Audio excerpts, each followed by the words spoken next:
My name is Jay, this is Mark. Mark is an ex-IELTS Speaking and Writing Examiner of 5 years and a long-term teacher.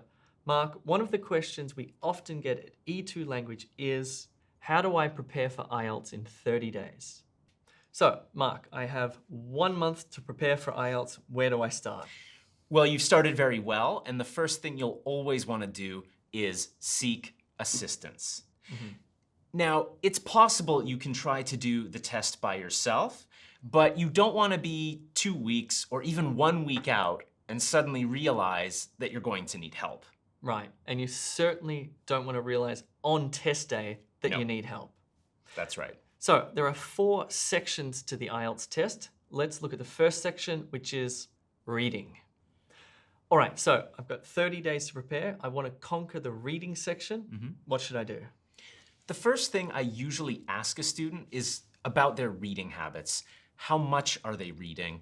And not just IELTS readings, but things like newspapers and magazines. This is really important for a number of reasons. It's going to build your reading speed, it's going to build your vocabulary, strengthen your grammar, and also give you ideas, which is going to be really important in your speaking and writing. Okay, and what about practicing the actual test? All right, now again, you could do this alone. I think it's going to be a lot faster if you do it with a teacher.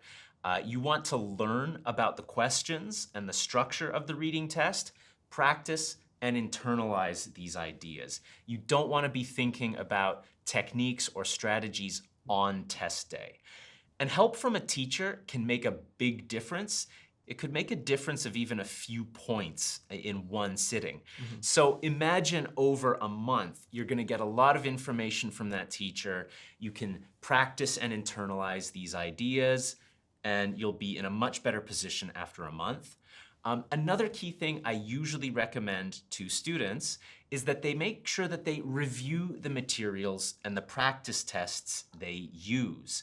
Find out why you got the right ones right and why the wrong ones are wrong. A lot of times students just want to practice, get a score, and then practice again. Yeah. And it's not super helpful in improving. You don't want to make the same mistake twice. There's no point in taking 3 practice tests in 3 days. I don't think that's very helpful. You want to review your mistakes and figure them out moving forward. Okay, great. So you want to do broad reading, you want to do purposeful reading, and you want to make sure that you understand the test questions and why the answers are right and wrong. Absolutely. Great, and they might need help. Yes. I agree. Good one. Okay, so the next section is listening. Before we talk about listening, I just want to remind people that in the description below, there's a downloadable PDF called the Get Started Checklist, and this is going to help you to organize your study for your IELTS test within 30 days. Okay, so tell us about listening. You're going to want to build your listening habits just like reading. So that could be news podcasts. A lot of my students will listen to YouTube news or documentaries. It's going to make your overall listening skills a little bit better. In the test, there's a lot of questions where you're just filling in the blanks with the correct word or idea. And the stronger your overall listening is, the easier that's going to be. Yeah. There are some harder multiple choice questions that will require reading. So again, another reason to have good reading habits. But generally, that's going to help build up your listening ability. And then the other thing, of course, is to review the questions, just like with reading. Why did you get the right ones right? Why did you get the wrong ones wrong? It's a lot of the same people designing these tests. So if you understand the kind of questions that they're making, it'll be a lot easier to improve and to understand on test day. Good. One of the things that we do in our live classes on e2language.com is if we're doing reading practice, we really go through the answers and the teacher explains why B is correct and A and C and D are wrong. So it's very clear. And that's a really good way to understand what's happening with these tests because as you say, they are designed in a particular way, okay? I even think that's maybe understanding why the wrong ones were wrong is more important than getting them right. I agree. Sometimes students get very excited about getting them right, and I'm thinking, no, I want you to focus more on why the wrong ones were wrong so that in the future, you get them right. Good one. Excellent. All right, so we're also learning here that practicing one section of the test can actually help you in another section of the test. Like reading will help you in listening. The next part is writing. Yes, and you definitely are gonna need a teacher here. I would even say if you're preparing, this might be the first lesson that you want to take. Yeah.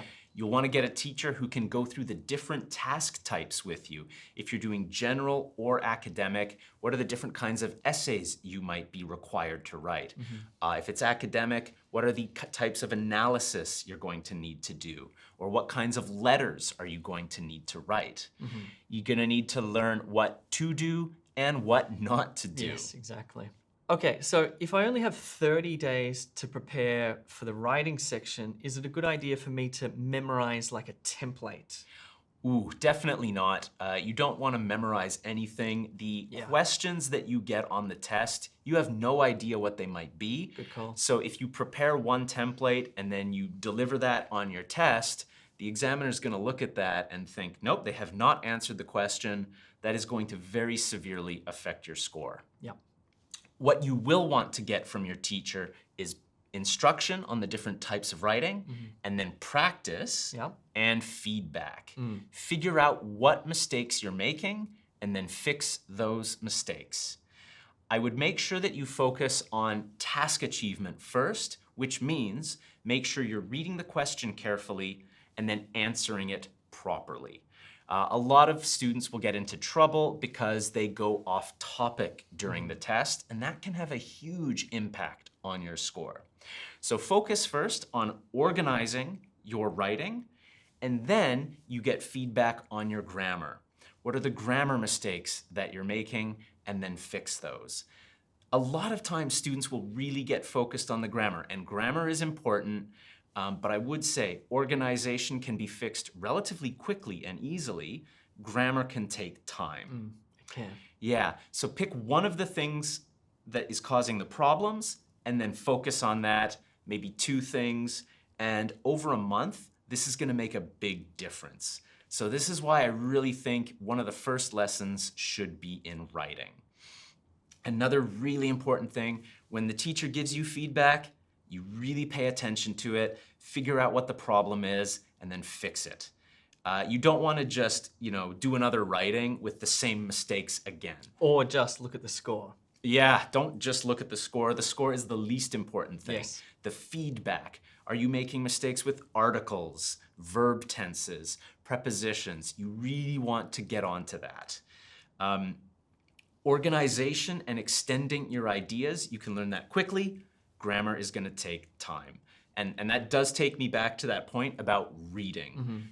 Get the feedback, read, practice more.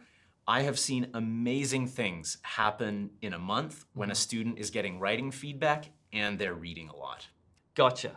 One of the things we do at E2 Language, which is great, is we give writing feedback. So what the teachers do is they receive the essay and they give corrective feedback. So they point out all the errors the student is making. They also comment on the good things the student is doing, because that's important.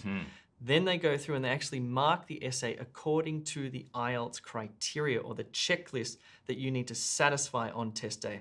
So it's very relevant feedback. But again, don't just look at the score, look at all the comments, look at all the rich information, and from that, improve.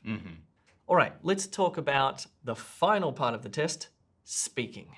All right, now the good thing is that as your writing gets better, as you're organizing your ideas better, when you're speaking, you're also going to be organizing your ideas better. So that's very important. And similar rules apply. Get feedback from your teacher and then internalize that feedback. It might be extending ideas, like what are some ways that you can say more about a subject. They might give you feedback on your grammar range or accuracy. So again, what are the grammatical mistakes you might be making? How can I fix that? Very common thing I notice sometimes with students is very simple. They're just not using the past tense when they talk about the past. That can be a very easy fix. Pronunciation is another one, and another very easy fix is trying to use more sentence stress. So not just saying, many people in my country do not like it, but many people in my country don't like it. So there's a bit more of a dynamic flow to what they're saying. And again, if it's flat, it's not wrong, but the examiner can't give you the higher score. Right. So you want your teacher to be giving you that kind of feedback.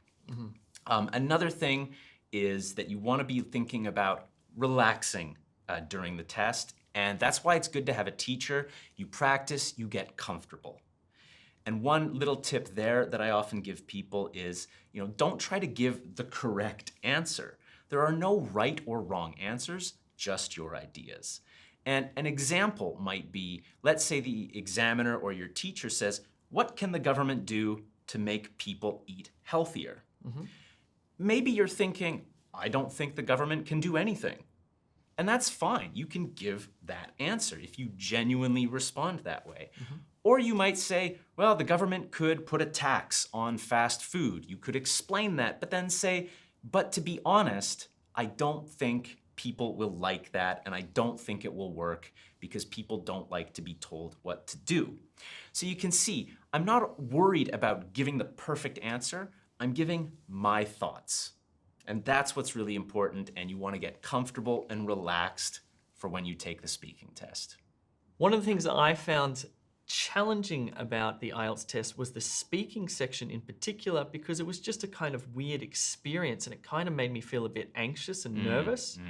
One thing that I totally recommend to students is to take a speaking mock test if you can, because you kind of want to put yourself under pressure before test day to just experience that nervousness so you can actually work through it. You don't want to be too anxious on test day, and a mock test can really help you out. Yeah, that's definitely true. And that's one of the main things about practicing the speaking test is that you'll feel a bit more comfortable, a little bit more comfortable, and you won't get any surprises on test day. Yes.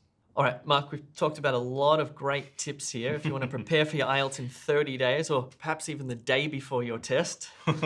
So let's recap. All right. The first one was seek assistance. All right, so find a teacher, find someone that you can work with to start learning about the IELTS test. Yeah. The second one, and hopefully you've got the time for this, is build healthy reading and listening habits. If you've already got them, great. If you're not a big reader or you're not listening to much in terms of English input, I do recommend it. It's going to help, especially with speaking and writing. The third one would be to practice the test and review.